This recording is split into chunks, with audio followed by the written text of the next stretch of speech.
Hello everyone, welcome back with another session of geography. So we will be continuing the same chapter, that is natural resources, land, soil and water. Okay, so in the previous session we have discussed about the soil, the importance of soil, the different layers of soil and the various types of soils that are found in India. So today we will discuss about the soil conservation. Okay. Now, before discussing about the various measures of soil conservation, the first thing that comes up in our mind that why we need to conserve our soil. Now, the soil is an essential natural resource. We all know that. So, it has innumerable uses. So, not only plants and animals need soil, we human beings also need soil. So, we are dependent on soil directly or indirectly. So, it is our duty to conserve these valuable resource. Now, soil conservation saves the soil through harsh weather and stops erosion. While soil is conservating, it's getting more nutrients and it helps in the fertility of the soil. So, the more we conserve soil, the more crops can be grown. Okay. So, for conserving this soil, we have different measures. What are these different measures? Afforestation, strip cropping, contour ploughing, growing fodder, terrace farming, rock dam and crop rotation. So these are the different measures for conserving soil. So let's discuss one by one. First we have, that is afforestation. Now, this afforestation is one of the most effective methods of conserving soil. Okay, as we know about the deforestation, that is cutting down of trees, same way afforestation is a process of planting trees, that is the opposite one. Planting trees or sowing seeds in a barren land to create a forest. So the more and more trees should be planted. Alright.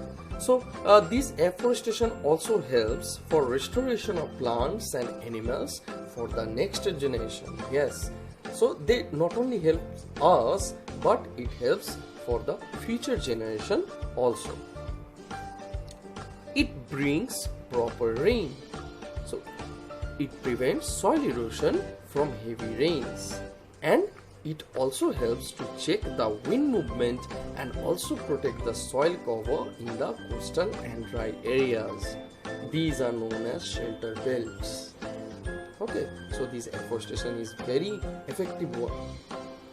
Next method we have, that is strip cropping. Now, in this method, different crops are grown in narrow strips, usually along the natural contours of the land. And it helps to stop soil erosion by creating natural dams for water, helping to preserve the strength of the soil. It also improves the water quality. So in this way, this strip cropping is very useful measure to conserve soil. Next we have contour ploughing. Now the method of ploughing fields parallel to the natural contours of the hills to form a natural barrier is known as contour ploughing. And this is done to check the flow of water. So as it is done across the slope, it significantly reduces the soil erosion. Also, it increases moisture infiltration and retention and further enhances the soil quality and composition. Okay. Next we have, that is growing fodder. Overgrazing is a very, negative thing. Overgrazing makes the land vulnerable to wind and rain. So, fodder should be grown as a crop to avoid overgrazing by cattle, sheep and goats. And by growing this fodder, this is an economic source of nutrients for the dairy animals. Also, it helps in maintaining good health and improve the breeding efficiency of different animals. Okay. Next we have, that is terrace farming. Now this terrace farming is basically done in the hilly regions. Alright. Now in this method, the hill slopes are cut into terraces so that the speed at which the rainwater flows down can be reduced. Okay, crops are grown on these terraces. It can be the same crops or it can be different crops at different terraces. Okay, now this terrace farming helps in the reduction in the soil erosion, and this type of farming has high water holding capacity that improves the soil fertility and also land productivity. So this terrace farming is a very useful measure in the hilly regions. Now we have rock dam. So in this method, rocks are piled up to slow down the flow of water to prevent gullies and further soil loss. So in the rivers, small rivers around us, we can see this rock dam that are built. Okay, it can be very cheap to build since materials can be sourced from near the dam's location. So as we don't have to go anywhere else for bringing cement and all those materials, extra materials, we just need rocks, so which we will get from the nearby rivers only.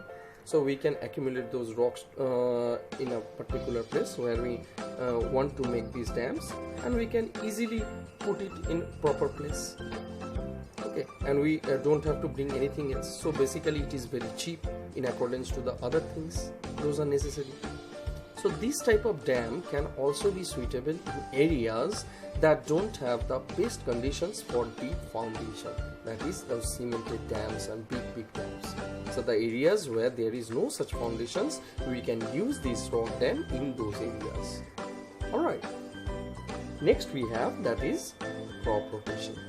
Now it is the process of growing different crops on the same land every year. That means growing different crops on the same patch of land.